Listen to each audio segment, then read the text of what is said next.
안녕하세요.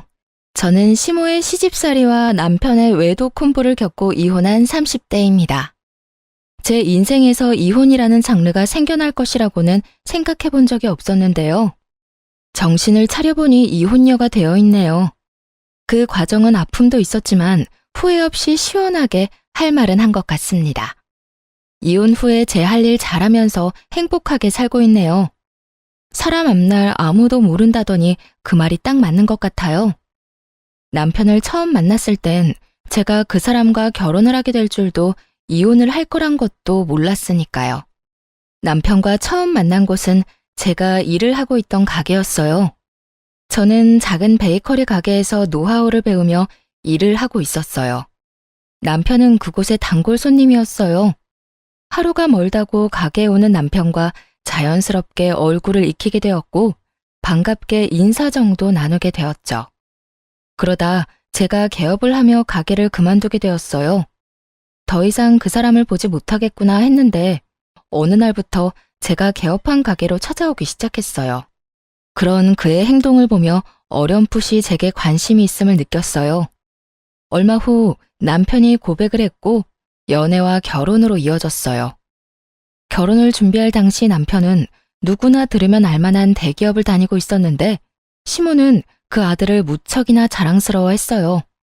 그리고 대기업에 다니고 있는 잘난 아들과 작은 가게를 하는 제가 어울리지 않는다고 생각하는 것 같았어요. 매출부터 가게 평수 등 여러 가지를 자세히 묻고 난 후 굳어버린 표정을 보는데 모를래야 모를 수가 없었죠. 그런 상황을 겪고 나니 그 사람을 사랑하지만 결혼을 하는 것이 맞는지 고민이 되기 시작했어요. 결혼을 밀어붙이는 그 사람 때문에 마지못해 결혼을 허락하는 시모의 결정이 마음에 걸렸어요. 있잖아, 이 결혼 생각 좀 더 해봐야 할 것 같아. 뭐? 왜? 혹시 우리 엄마 때문에? 솔직히 말하면 맞아. 어머님이 나 탐탁치 않아 하시는 것 같은데 아무리 자기를 사랑해도 그런 결혼은 하고 싶지 않아. 나도 내가 하는 일에 자부심이 있는 사람인데 어머님은 그런 내가 자기한테 한참 모자란다고만 생각하시니 앞으로 이어질 일들이 너무 걱정돼. 아니야, 자기야. 물론 자기 말대로 우리 엄마가 처음에 좀 부족하다고 생각했던 건 맞는데 내가 자기에 대해 잘 이야기했더니 좋게 다시 생각하는 듯 했어. 내가 그런 일로 자기는 마음 상하는 일 없도록 할게. 그러니까 우리 엄마 생각은 하지 말고 나만 믿고 결혼해. 자기 마음은 잘 알겠는데 그래도 생각 좀 해볼게. 생각을 좀 해보자는 저의 말에 남편은 더 적극적으로 구애를 했고 그 애틋한 마음을 믿고 결혼까지 하게 되었습니다. 고민을 하긴 했지만 결혼을 하고 보니 남편과 함께하는 생활이 만족스러웠습니다. 이래서 다들 결혼을 하는구나 하는 생각이 들 정도로 행복했죠. 하지만 기쁨도 잠시 시모와 문제가 생기기 시작했어요. 결혼 초반에 남편의 앞에서는 다정했던 분이 남편이 없는 곳에선 저를 알게 모르게 무시하기 시작하더군요. 처음엔 그런 유치한 행동을 믿을 수가 없어 제가 오해한 게 아닐까 생각했어요. 시간이 흐를수록 저를 향한 눈빛과 바로 옆에서 제가 말을 걸어도 무시하는 행동을 보며 오해가 아니라는 걸 알게 되었어요. 어린애도 아니고 다 큰 어른의 그런 행동이 기가 막혔지만 큰 피해를 주는 것도 아니고 무엇보다 참을만 했기에 두고 보고 있었죠. 그리고 왜 저를 무시하냐고 따졌다가 자신은 못 들어서 그랬다고 하면 그만이니 따지기도 애매한 상황이었어요. 그러던 어느 날 저를 따로 시댁으로 부른 적 없던 시모가 집으로 한번 오라더군요. 마침 가게 휴무일이기도 해서 혼자 시댁으로 향했어요. 시모는 다짜고짜 저희 부부의 돈 관리에 대해 묻더군요. 내가 너를 따로 부른 이유는 다름이 아니라 너희 돈 관리 어떻게 하니? 네? 왜 그걸 갑자기 물으세요? 그냥 궁금해서 그런다. 너 정확히 수입은 얼마나 되니? 매출 말고 이것저것 다 제하고 남는 순이익 말이다. 적금은 들고 있니? 생활비는 얼마나 쓰니? 돈은 네가 다 관리하는 건 아니지? 지금까지 궁금해서 어떻게 참았나 싶을 정도로 질문들을 쏟아내더라고요. 사실 황당했어요. 부모로서 궁금할 수도 있다고 생각하긴 하지만 이런 식의 막무가내 질문은 기분이 좋지 않더라고요. 무엇보다 따지듯 묻는 시모의 말투가 기분이 나빴고요. 제가 선뜻 아무런 대답도 하지 않자 시모는 그럴 줄 알았다는 듯 언성을 높이며 저를 남편의 돈으로 사치나 부리는 여자로 몰아가더군요. 내가 너 이럴 줄 알았어. 너 우리 아들이 벌어다 준 돈 막 쓰고 살지? 그러니까 내 말에 하나도 대답 못하는 거 아니야? 기가 막혔죠. 저요, 적금도 충분히 들고 있었고 시모의 말처럼 사치 부리지도 않았어요. 그저 우리 가정 문제기에 굳이 다 말할 필요가 없다고 생각했고 무엇보다 시모의 언행이 황당해 대답을 못하고 있었을 뿐인데 그런 식으로 몰아가니 기분이 확 나빠지더라고요. 어머님, 무언가 크게 오해하시는 것 같은데요. 어머님이 생각하는 것처럼 남편 돈만 쓰면서 살고 있지 않아요. 물론 생활비는 공동 돈에서 쓰지만 저나 그이나 서로 필요한 물건은 각자 번 돈으로 알아서 사고 있어요. 물론 적금도 충분히 들고 있고요. 그런데 아까 내가 물을 땐 왜 아무 말도 안 했니? 그거야, 저희는 이제 성인이고 돈 관련 문제는 저희 두 사람이 알아서 할 문제인데 굳이 다 말씀드려야 하나 싶어서 아무 말도 안 했던 것뿐이에요. 어머님께서 갑자기 그런 질문들을 하시니 당황하기도 했고요. 저는 충분히 잘 설명했다고 생각했는데 시모는 제 말을 제대로 듣지도 이해하지도 못한 듯 했어요. 제 말이 끝나자마자 불같이 화를 내더군요. 너 지금 말 다 했니? 정말 말 웃기게 하는구나. 네 남편이기 전에 내 아들이다. 그런 귀한 내 아들이 힘들게 번 돈 어디에 어떻게 쓰는지 엄마가 궁금할 수도 있는 거야. 그러니 당연히 대답해줘야 할 거 아니야. 막무가내로 대답할 것을 요구했고 이때 저는 앞으로의 원만한 결혼 생활을 위해서라도 확실하게 짚고 넘어가야 한다고 생각했어요. 웬만하면 좋게 넘어가고 싶었지만 여기서 지고 들어가면 앞으로도 우리 부부 생활의 모든 부분을 간섭하실 것이 분명해 보였으니까요. 결혼 전까지는 어머님의 아들이기만 했지만 이제 제 남편이기도 하죠. 시기상으로 따지면 어머님 아들이 먼저겠지만 중요한 걸로 따지면 이젠 그렇지도 않고요. 다시 한번 말씀드리는데 생활비, 제 수입, 남편의 월급 그 모든 건 저희 부부의 일이고 일일이 어머님께 다 말씀드릴 필요 없다고 생각해요. 저희도 이제 성인이고 아까 말씀드렸다시피 어머님 아들은 이제 저와 가정을 이루었으니 이런 문제는 부부끼리 알아서 잘하고 살겠습니다. 아, 그러니까 너희가 알아서 할 테니 이 늙은이는 신경 쓰지 말라. 이 뜻이니? 네가 이렇게 나오니 더 의심하는 거야. 네가 내 아들 돈으로 흥청망청 쓰고 살지 않으면 왜 말을 못하는 게야? 네가 당당하지 않으니까 상관하지 말라며 숨기는 거 아니냐 이 말이다. 마음대로 생각하세요. 어차피 제가 뭐라고 하든 그대로 믿지도 않으실 거잖아요. 시모는 며느리가 자세히 이야기하는 대신 우리 일에 간섭하지 말라고 하니 저를 당신 아들 돈이나 흥청망청 쓰는 여자로 몰아갔어요. 시모는 화가 많이 난 듯 했지만 그러거나 말거나 그냥 무시하고 집으로 돌아왔어요. 저 역시 화가 많이 난 것은 마찬가지였으니까요. 결혼할 당시 양가에서 받은 도움도 없었고 그렇다고 남편보다 부족하게 결혼 준비를 한 것도 아니었어요. 그런데 시모는 저희 결혼에 자신이 아주 큰 도움을 주었으며 저는 맨몸으로 시집와 남편 돈이나 탐하는 사람으로 대하고 있었죠. 저희 부부의 돈 관리에 대해 알고자 하는 그 마음이 이해가 되지 않았어요. 그날 밤 저 혼자 해결할 수 있는 문제가 아니라고 생각하고 남편에게 그날의 일을 모두 알렸어요. 여보, 어머님이 오늘 나를 집으로 따로 부르시더니 내 수입부터 시작해서 우리 돈 관리는 어떻게 하고 있는지 물으셨어. 내가 너무 당황해서 아무 대답도 못하고 있으니까 나보고 뭐라고 하신 줄 알아? 당신이 벌어다 준 돈 흥청망청 쓰고 있는 거 아니냐고 오해하고 버럭 화를 내시더라니까. 그래? 별일도 아닌데 그냥 대답 좀 해주지 그랬어. 괜히 엄마 기분만 상하게 만든 거 아니야? 당신 말대로 별거 아닌 문제일 수도 있지만 별거인 문제가 될 수도 있어. 엄연히 우리 가정일인데 어머님 기분 상할까봐 일일이 다 보고하면서 간섭받으면서 살 거야? 지금 이 상황 당신이 생각하는 것만큼 간단한 문제가 아니라고. 나는 모르겠으니까 당신이 알아서 해. 당신이랑 엄마 사이에서 귀찮아지는 거 딱 질색이야. 그러니까 당신이 알아서 하고 나한테는 아무 말 하지 마. 남편은 알아서 하라며 이 일에서 슬그머니 발을 빼버리더군요. 해결은 못해줄 망정 피하려고만 하는 남편을 보며 자신이 당해보지 않아 저런 식으로 행동할 수도 있겠다 싶었어요. 그래서 친정엄마께는 죄송하지만 모든 사실을 알려드리며 도움을 청했어요. 며칠 뒤 엄마는 저녁 식사를 하자며 저희를 부르셨죠. 그리곤 준비하신 말을 꺼내놓으셨어요. 저기, 우리 사위는 연봉이 얼마나 되나? 뭐 대기업 연봉이 높으니 우리 딸 굶기지는 않을 만큼 버는 건 알긴 하지만 요즘 워낙 경기가 좋지 않아 내가 걱정이야. 희망퇴직 이런 거 하라고는 안 해? 그리고 혹시 돈 관리는 누가 하는지도 물어봐도 될까? 아니, 혹시 우리 딸이 생활비 눈치 보고 사는 건 아닌가 걱정이 돼서 말이야. 엄마는 시모가 내게 그랬던 것처럼 돈에 관한 질문을 했어요. 남편은 그런 엄마의 끝없는 물음에 크게 당황하는가 싶더니 주섬주섬 대답을 하더군요.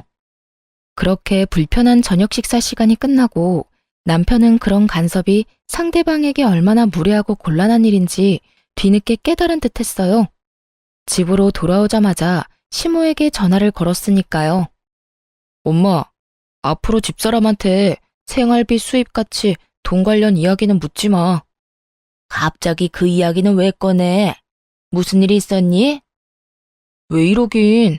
진작 말해야지 했는데 오늘에서야 이야기하는 것뿐이야. 엄마는 그저 궁금해서 물어봤을지 몰라도 듣는 사람은 얼마나 기분 나쁘고 곤란하겠어? 그냥 궁금해서 그랬지. 우리 아들이 얼마나 버는지, 우리 며느리 가게는 어떤지 하고.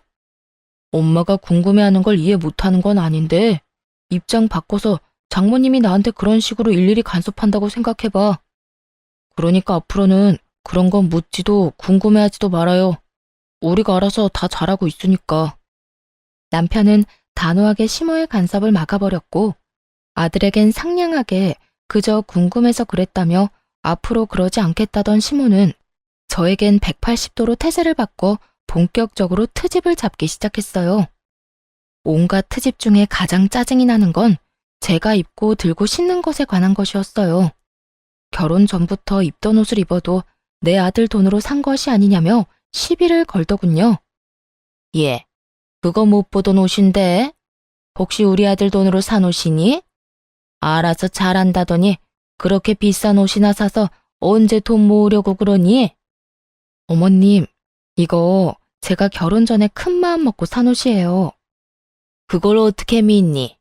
이번에 새로 사고 처녀 때 산 옷이라고 우기면 내가 알 방도가 없지 않니? 저요, 결혼하고 남편 돈으로 옷 한 벌 산 적이 없어요. 그렇게 정 믿업지 않으시면 처녀 때 이 옷 입고 찍은 사진 있으니까 보여드릴게요. 그것도 못 믿으시겠으면 어머님 아들한테 물어보시고요. 궁금해하길래 대답해준 것뿐인데 이런 제 대답에 혀끝을 차며 버르장머리를 운운하기 시작했어요. 이것 봐라. 어쩌면 저렇게 말대꾸를 쫑알쫑알 해대는 건지. 하여튼 요즘 것들은 이렇게 버르장머리가 없다니까. 아니, 네가 좀 특출나게 그런 거니? 어른 말에 한마디도 안 지고 말 대답하는 거 말이다. 어떻게 넌 내 말에 그냥 네라고 대답하고 넘어가는 일이 없어?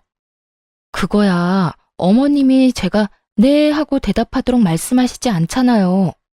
걸어오는 말들이 대답이 필요한 것들인데 제가 기계도 아니고 앞뒤 맞지 않게 네네만 할 수는 없잖아요. 그냥 고분고분하게 대답만 하길 원하시면 그런 질문을 해주세요. 그러면 저도 편하고 좋죠? 이후에도 시모는 저를 괴롭히고 싶어 안달이 난 사람처럼 행동했고 저 역시 피하지 않고 맞섰죠. 제가 아무리 할 말은 참지 않고 한다고 한들 기분이 나쁘고 정신적으로 많이 피곤하더라고요. 그래서 전 자연스럽게 시모의 연락을 피하게 되었죠. 그러던 사이 오래 기다렸던 남편의 진급이 결정되었어요. 그 소식을 들은 시모가 가게로 찾아와 잘난 아들 유세를 하기 시작하더군요. 너 소식 들었지? 우리 아들이 이렇게나 대단하다. 이게 다 내가 똑똑한 아들 떡하니 낳아서 뒷바라지를 워낙 똑소리 나게 잘했기 때문 아니겠니? 넌 우리 아들한테도 잘해야겠지만 나한테도 잘해야 한다. 나 아니었음 네가 어딜 가서 저런 남편 만났겠니? 시모는 남편의 진급이 모두 자신의 덕이라며 듣고 싶지 않은 본인 자랑, 아들 자랑을 한참 늘어놓더군요. 그리고 시모의 입에서 기가 막힌 이야기가 흘러나오기 시작했어요. 그래서 하는 말인데 앞으로 너희 생활비 빼고는 나한테 다 주거라. 진급도 했으니 연봉도 올라갈 텐데 그 돈을 너희가 관리해서 제대로 모으기나 하겠니? 내가 내 용돈 조금 빼고 다 모아줄 테니 당장 다음 달부터 그렇게 해.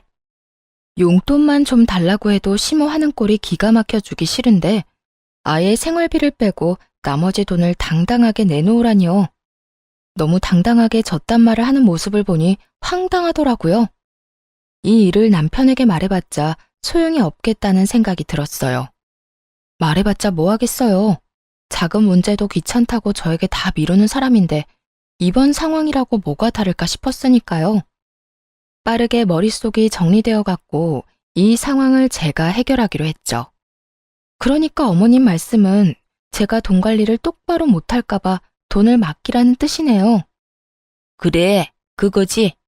이제야 네가 말이 좀 통하는구나. 그런 문제라면 친정에 맡길게요. 아시겠지만 저희 부모님 두 분 다 오랫동안 은행에 계시다가 퇴직하셔서 자산 관리는 전문가 뺨치게 잘하세요. 투자 쪽도 꽤 잘 아시고요. 당장 다음 달, 아니, 당장 이번 달부터 친정에 다 맡겨야겠어요. 이런 생각은 하지도 못했는데 감사해요. 저는 밝게 웃으며 시모에게 감사 인사까지 전했고 이런 제 말에 노발대발하기 시작했습니다. 너 지금 그 말 진심이니? 당연히 너희가 번 돈은 시댁에 맡겨야지. 그걸 왜 친정에 맡기는 게야? 시댁이랑 친정이 같아? 넌 출가했으니 이제 우리 집 사람이다. 같은 부모님인데 뭐가 다른가요? 저도 저희 집에선 하나뿐인 귀한 자식인데요. 설마 친정에서 저희 돈이라도 떼먹을까봐 그러세요? 걱정 마세요. 절대 그런 일은 없어요. 그게 무슨 말 같지도 않은 소리니? 같다니 뭐가 같단 말이야.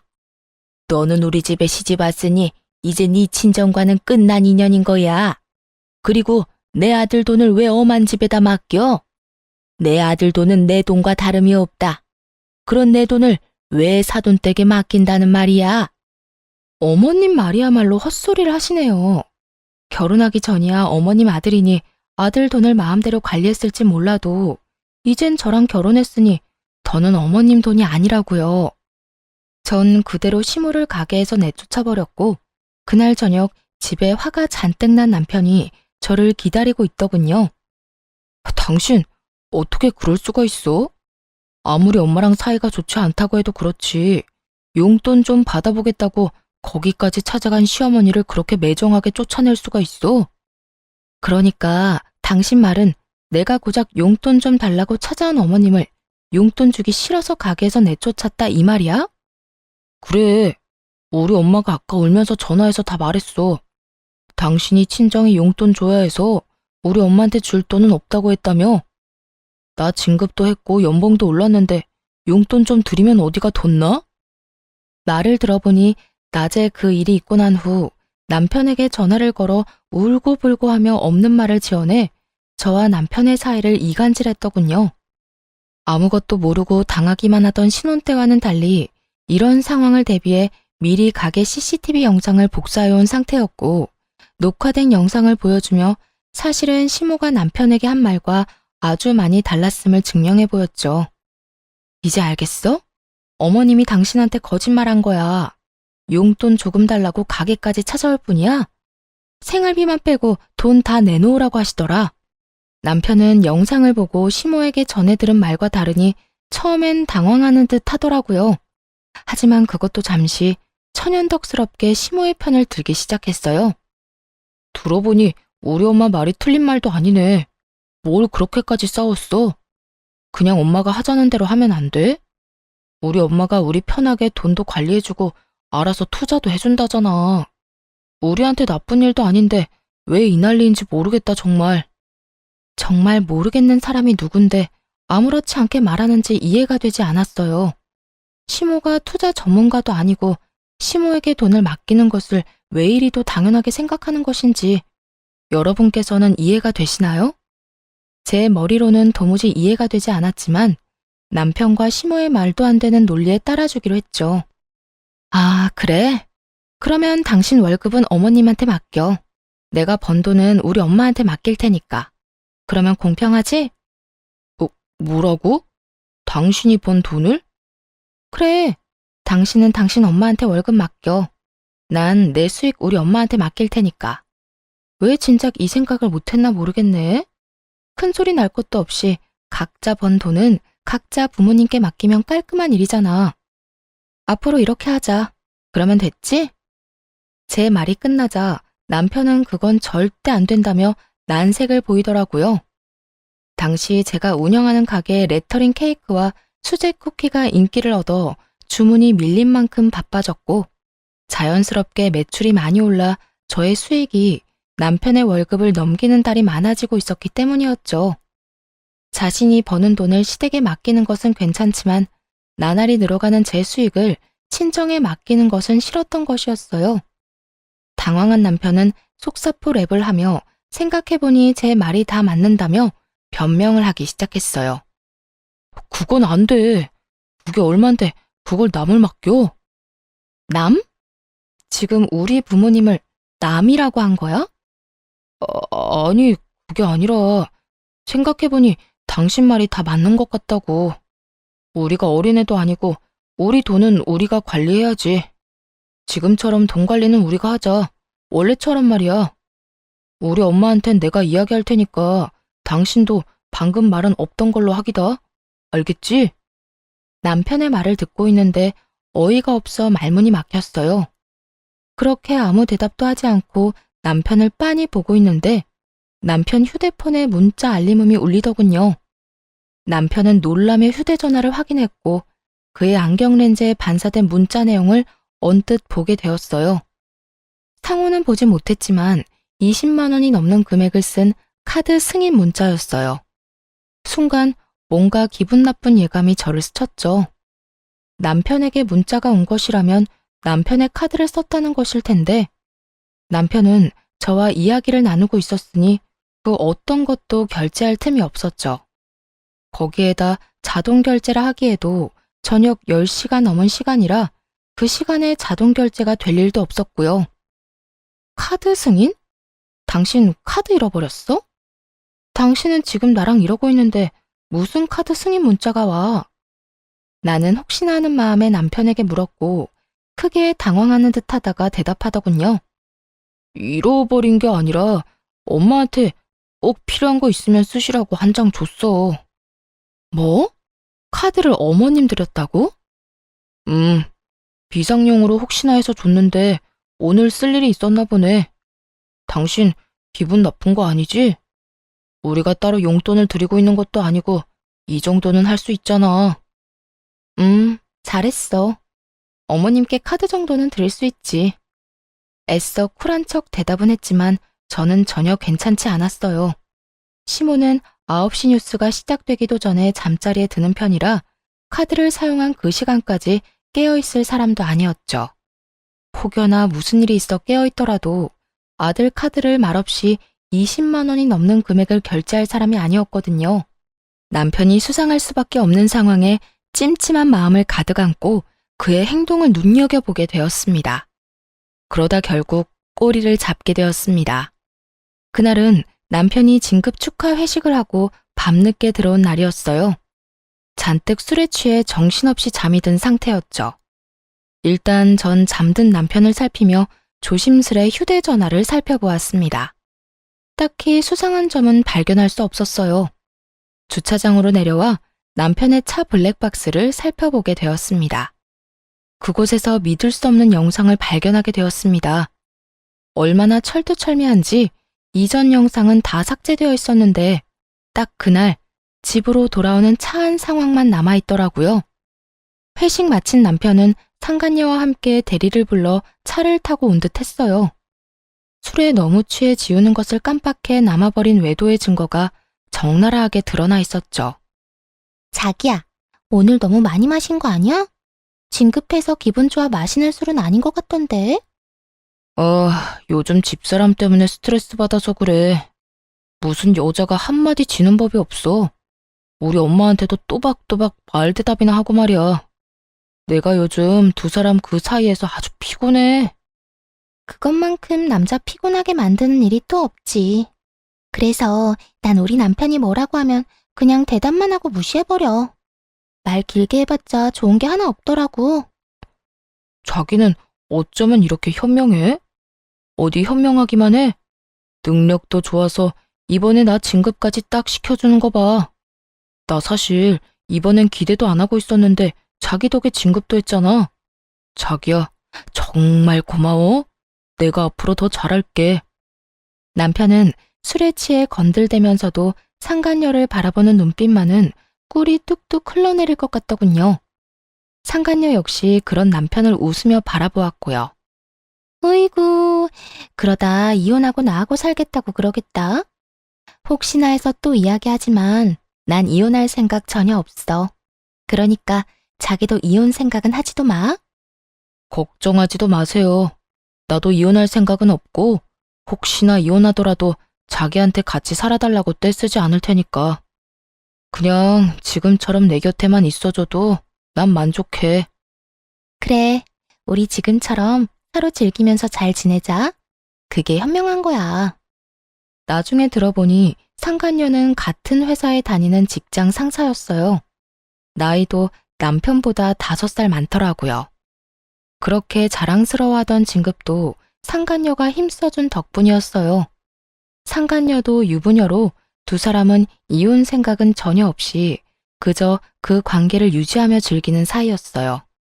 영상을 보는데 큰 벽돌이 뒤통수를 내리 찍는 것 같은 충격이 느껴졌습니다. 남편을 의심하며 지내는 며칠 동안 어쩌면 외도라는 최악의 상황을 각오하긴 했지만 그 장면을 제 두 눈으로 보고 듣는 것은 예상보다 더 충격적이었어요. 그때까지만 해도 남편에 대한 사랑하는 마음이 남아있었기에 배신감에 손이 떨리고 하염없이 눈물이 흐르기 시작했습니다. 남편의 외도 사실을 알게 된 저는 이혼을 결심하게 되었고 우리가 함께했던 신혼집에서의 제 짐도 정리하기 시작했습니다. 두 사람을 한 번에 묶어서 보내버릴 그날을 준비했습니다. 결전의 그날, 전 제 옷 중에 가장 화려하고 예쁜 옷을 입고 어려 보이게 화장도 하고 남편 회사로 향했어요. 점심시간으로 붐비는 회사 로비에서 두 사람을 기다렸죠. 멀리서 상간녀가 걸어 나오더라고요. 영상 속에서 보고 또 보았던 상간녀의 앞으로 걸어가 길을 막아섰고 저를 이상한 눈으로 보는 상간녀에게 다른 사람이 다 들을 수 있게 큰 소리로 말해주었어요. 내 남편이랑 지금까지 즐거웠니? 아니, 능력이 얼마나 좋으면 그 힘으로 내 남편 진급까지 시켜준 거야? 뭐, 나 좋으라고 시켜준 진급은 아니겠지만 그래도 고맙단 인사는 해야 할 것 같아서 말이지. 여러모로 참 고마워. 제 말을 들은 상간녀는 그제야 제가 누구인지 알아챈 듯했고 얼굴이 순식간에 붉어지기 시작하더군요. 전 그런 상간녀가 대답할 틈도 없이 준비한 다음 말을 이어나갔어요. 들어보니 이혼할 마음은 없는 것 같던데. 난 이혼할 예정이니까 넌 네 가정 잘 지키면서 내 남편이랑 편하게 만나. 둘 다 유부남 유부녀인 것보다 한 명이 혼자면 두 사람이 좀 더 편하게 만날 수 있지 않겠어요? 그게 무슨 말이에요. 사람 착각한 모양인데 난 당신 남편이 누군지도 모르고 불륜이나 저지르는 그런 파렴치한 사람 아닙니다. 남의 회사 와서 소란이나 피우고 무슨 짓이에요? 죄 없는 사람 잡지 말고 똑바로 알아보세요. 당황해하는 표정을 숨기지도 못하면서도 뻔뻔하게 사람을 잘못 봤다며 발뺌을 하더라고요. 그 순간 상간녀의 휴대전화기가 울리기 시작하고 멀리서 휴대전화를 얼굴에 대고 해맑게 걸어오는 남편을 발견했죠. 저는 직감적으로 남편의 전화 상대가 상간녀임을 알아차렸고 상간녀의 손에서 요란하게 울고 있는 휴대전화를 낚아채 전화를 받았어요. 자기 어디야? 밥 먹으러 갔어? 어딘지 알려주면 나도 그리로 갈게. 우연인 척하고 같이 먹으면 되잖아. 그때까지도 제발 아니길 바랬지만 역시나 그 전화는 남편의 전화였고 아무것도 모르는 남편의 목소리는 참 해맑더군요. 전 그런 남편을 향해 손을 흔들며 큰 소리로 이렇게 말해주었어요. 네 자기 여기 있어. 멀리서 찾지 말고 이리로 와. 나랑 이야기 나눈다고 아직 식당은 못 갔거든.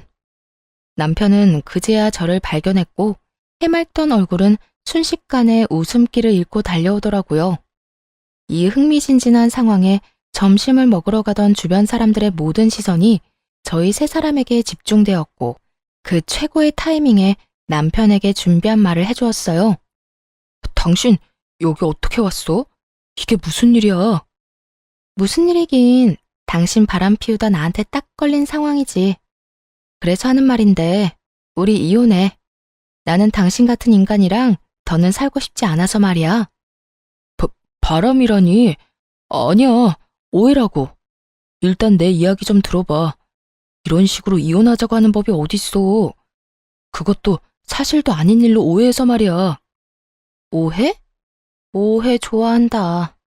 이걸 보고도 어디 당신들 입에서 오해라는 말이 나오는지 보자. 모든 것이 들통나고도 오해라며 뻔뻔스럽게 나오는 두 사람에게 전 그날 녹화된 블랙박스 영상을 틀었습니다. 수많은 사람들이 가던 길을 멈추고는 숨죽이고 우리의 대화를 듣게 되었죠. 그 대화 내용은 로비에 가득 차게 되었죠. 이걸 어떻게... 여보, 나 바람 피운 건 맞는데 당신이랑 이혼할 생각은 없어. 여기 내 회사야.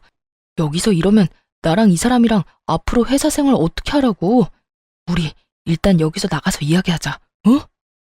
그래요. 일단 나가서 이야기해요. 나가서 제가 무릎을 꿇고 빌든 뭘 하든 하라는 대로 다 할 테니까 일단 나가서 이야기하자고요. 야, 너희들 진짜 웃긴다. 너희가 이혼할 생각이 없으면 나는 이혼도 하면 안 돼? 양심이라는 게 없니? 그리고 내가 어디에서 무슨 말을 하든 그건 내 마음이고 난 내 뜻대로 할 거야. 내가 지금 이 상황에 너희 두 사람 회사 생활까지 걱정해주면서 말 가려하게 생긴 것 같아? 손댈 가치도 없어 보여서 좋은 말로 해주니까 내가 만만해?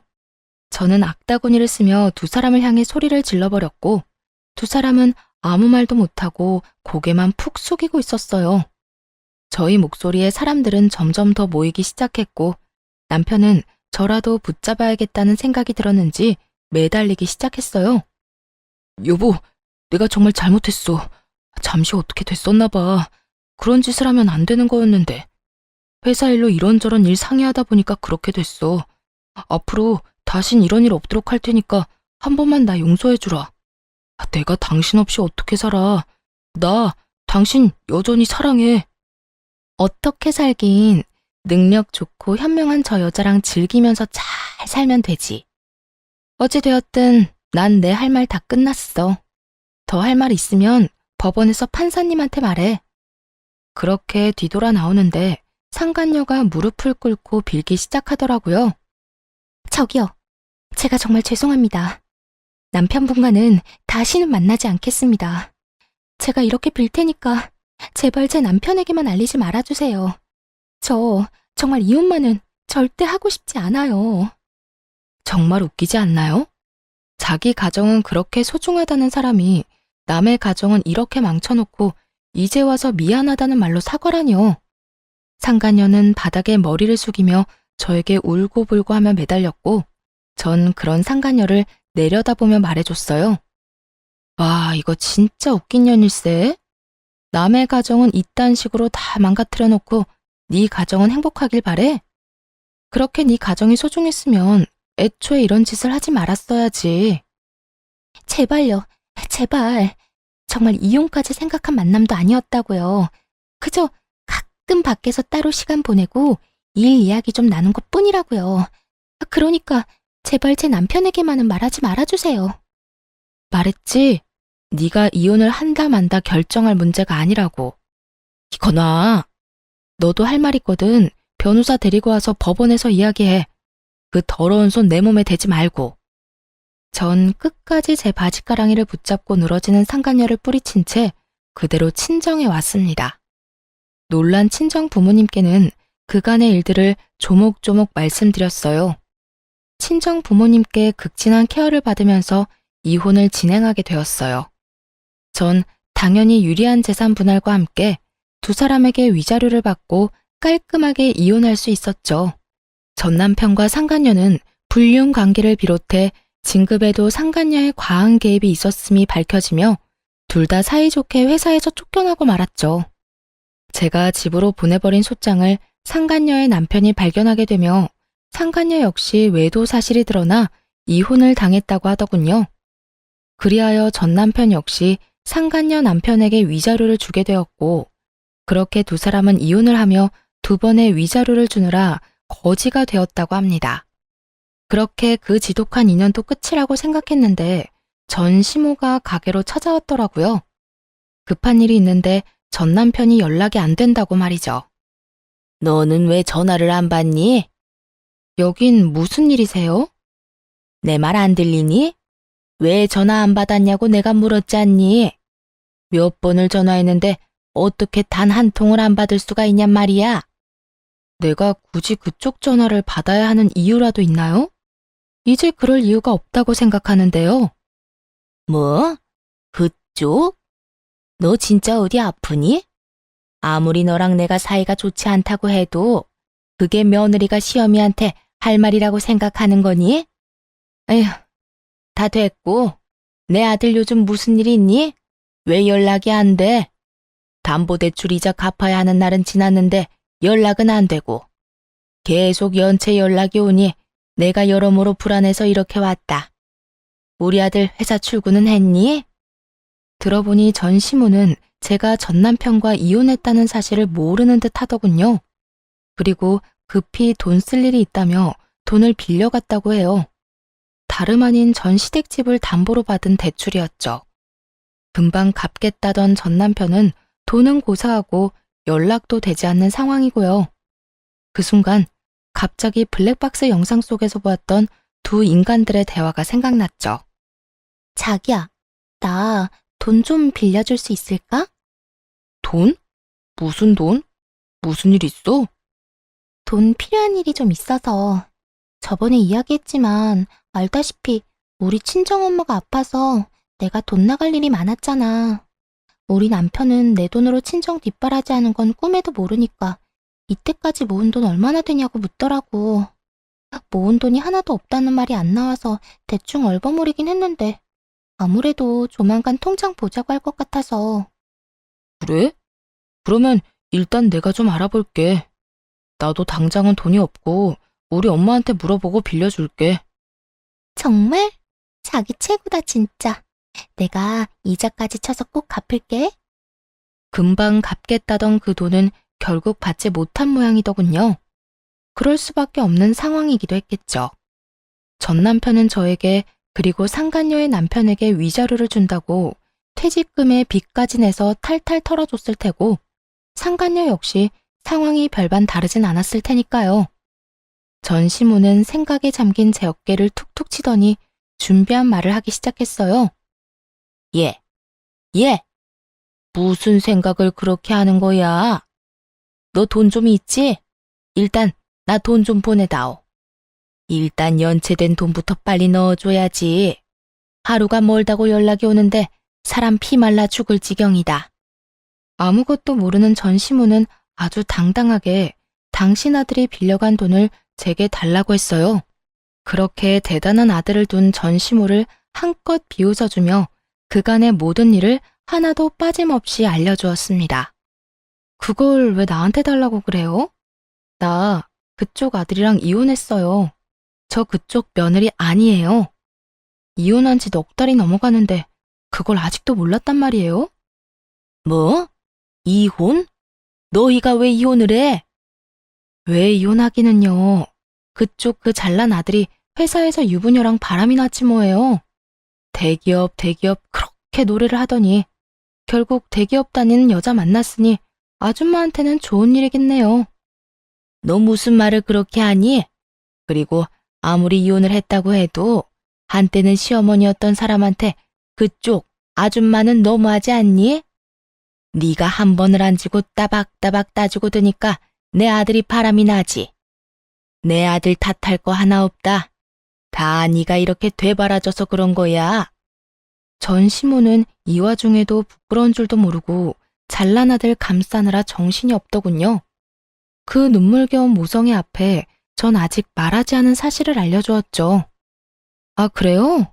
그러면 그런 걸로 치고 아줌마 대출 받았다고 했죠. 아마 그 대출금 못 갚아줄 거예요. 아줌마 아들 부정진급에 불륜까지 저질러서 회사에서 잘리고 이혼 위자료에 상간남 위자료까지 주느라 빚쟁이 됐을 거거든요. 그러니까 그 집 팔고 얼른 대출금부터 갚으세요. 아들 기다려봤자 연락 안 올 거라고요. 아, 그리고 아줌마한테 빌려간 그 돈 상간녀한테 빌려줬어요. 그 여자도 지금 빚쟁이 신세고요. 뭐야? 내 아들이 회사에 잘리고 빚쟁이가 됐다고? 그것도 모자란 내 돈을 그 여자한테 줬단 말이야? 네, 안타깝지만 다 사실이에요.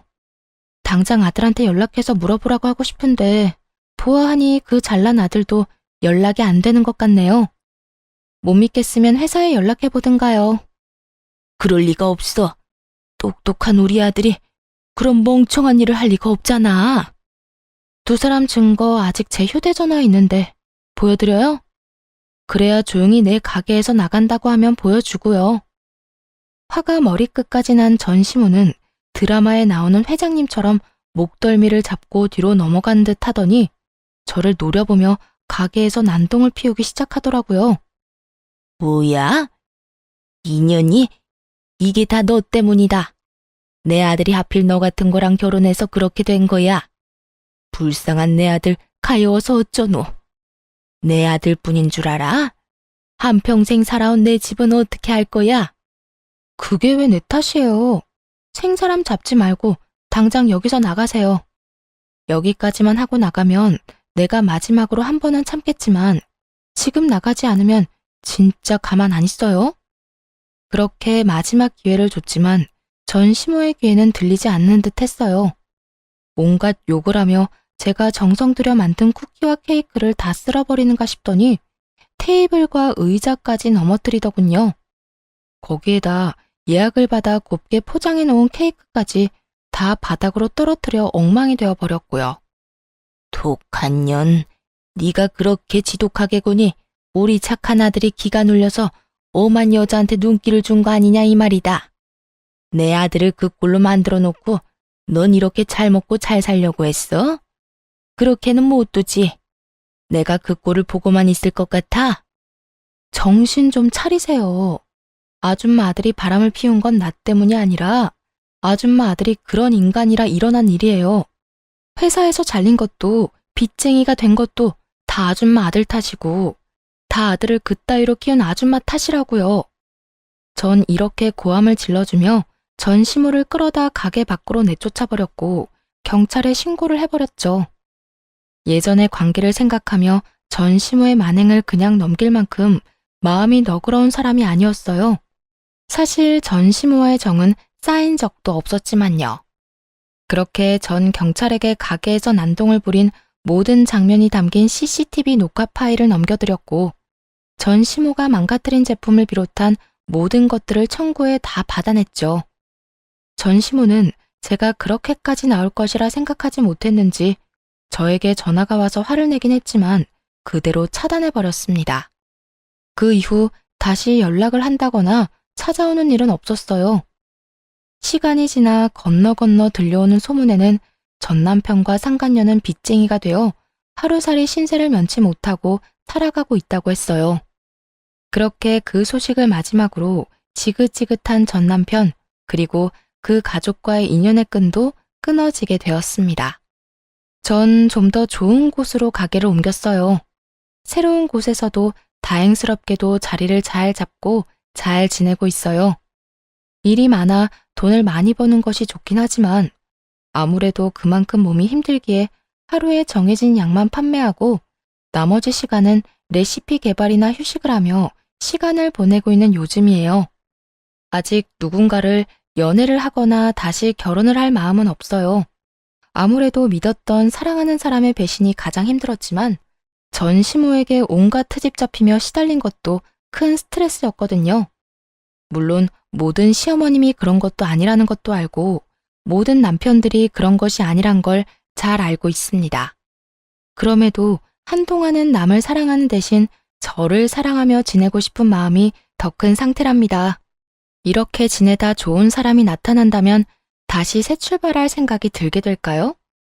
지금은 저를 위한 이 생활이 너무나도 평온하고 너무나도 만족스럽네요. 이런 걸 행복하다고 하는 거겠죠? 하여튼 전 지금이 너무 행복하다는 말을 전해드리며 이만 물러가 보려고 합니다. 긴 글 함께 해주셔서 감사하고 모두 행복하시길 진심으로 바랍니다.